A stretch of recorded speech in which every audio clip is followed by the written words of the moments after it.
Hey, it's Rhianna. Welcome back to my channel and another Weight Loss Wednesday where I get on the scale and I talk about how I'm doing on my weight loss journey. I don't have a grocery haul for y'all this week because I didn't really go grocery shopping. So no grocery haul, but I did go ahead and get on the scale, so let's take a look at that.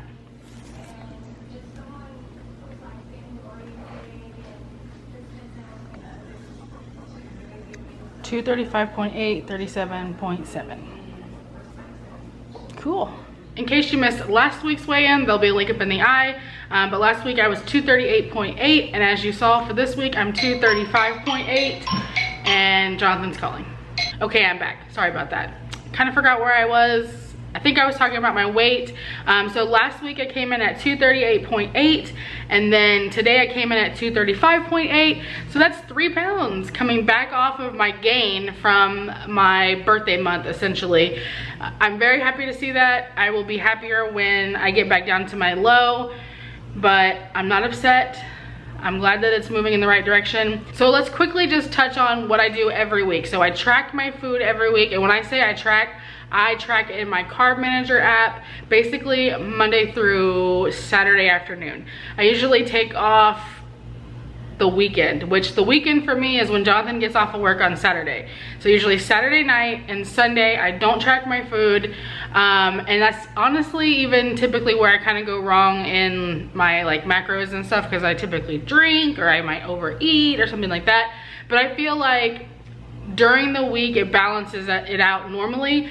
But because I'm trying to get this birthday weight off, I am trying to be good on the weekends, which leads me to the next thing that I want to talk about, which is I did really well this weekend. I'm really proud of myself. If you follow me on Instagram, you probably know that I did want to drink, but I did not. I stayed home. I didn't drink. I didn't go anywhere socially and drink.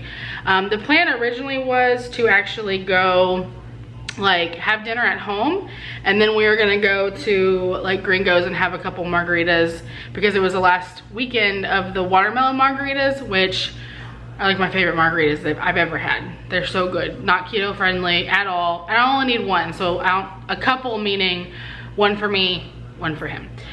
So what else? We are back at the gym. We actually changed our routine. Originally we were going about 4 days a week, and we would kind of get burnt out, especially now that I'm working. So I have to be at my nanny job by 6:30, and that means that I have to leave the gym by, I really need to leave the gym by like 6:10, because I need to come home, change my clothes, make my coffee, grab all my stuff that I need, and head over there and be at their house by 6:30, which means that getting up at 5 o'clock and leaving around 5:30 is pushing it.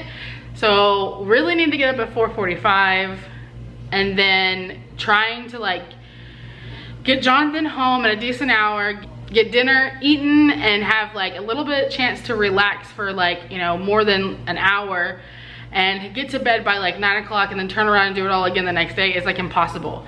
So what we've decided is we're gonna do 1 day on, 1 day off, 1 day on, 1 day off, 1 day on, 1 day off. So like just every other day.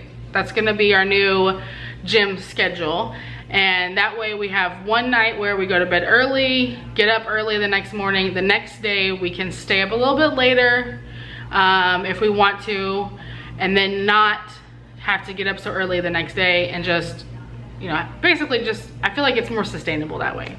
And I feel like that was way too much information for y'all, but long story long, I feel like it's more sustainable that way. Still intermittent fasting, have been intermittent fasting basically always. I've never stopped doing that, even during like the month of July. I still fast during the day. My last meal is usually between 8 and 9. I close my eating window, and then I do not eat again for at least 16 hours, but I try to go as long as possible. But if you actually took a look at my fasting app, you would see that I pretty much have fasted every single day since I started fasting. Okay, is there anything else? Let's see. I think, oh, the other thing, last week I was talking about how I'm trying to switch over to like healthier ingredient condiments, because I feel like most of my food is pretty clean as far as like not having the oils and things like that that are bad for your body. Like, I'm not saying for keto, which it is as a side benefit also beneficial for keto. I'm looking to repair my body, like the PCOS and things like that. And so I'm looking into the ingredients of like my mayo, my salad dressing, those types of things to try to help heal my hormonal imbalance issues. So I did switch over to like Primal Kitchen mayo, Primal Kitchen ranch, Primal Kitchen barbecue sauce. The barbecue sauce was good. I liked it. The mayo was absolutely garbage, and I paid like $7 for it, and I'm really upset about it because it tastes disgusting. And I don't know if maybe I can doctor it up or if maybe I should try another brand, but trying to find a brand of in-store like pre-made condiments without these like preservatives and artificial flavors and all these oils and stuff that you really shouldn't be putting into your body is impossible. The selection is very limited, and that makes it difficult, especially if you're on a budget. Like, this is why people are, this is side tangent, just one little sentence I'm gonna say. This is why our nation has the health like crisis that we have, period. I'm just gonna move on. I have opinions, I'm gonna leave it alone.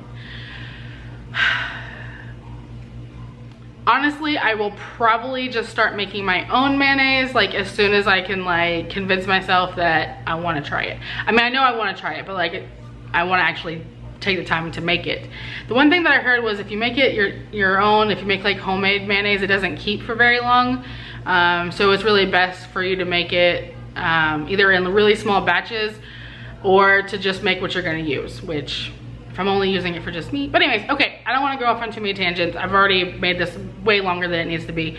So yeah, I'm making better choices with things like that. I'm looking at my ingredients. I'm trying to cut out things that could possibly be harming me, especially whenever it comes to the fact of my PCOS and trying to conceive and trying to get my cycle normal and stuff like that. So I'm gonna go ahead and wrap up this Weight Loss Wednesday. If you have any comments or suggestions about anything that I've talked about, leave them down below. I would love to hear it, as long as it's nicely worded. If you're new to my channel, don't forget to hit the subscribe button and the notification bell so you get notified every time I post a new video. Hit the thumbs up button if you enjoyed the content, and I will see you guys next time.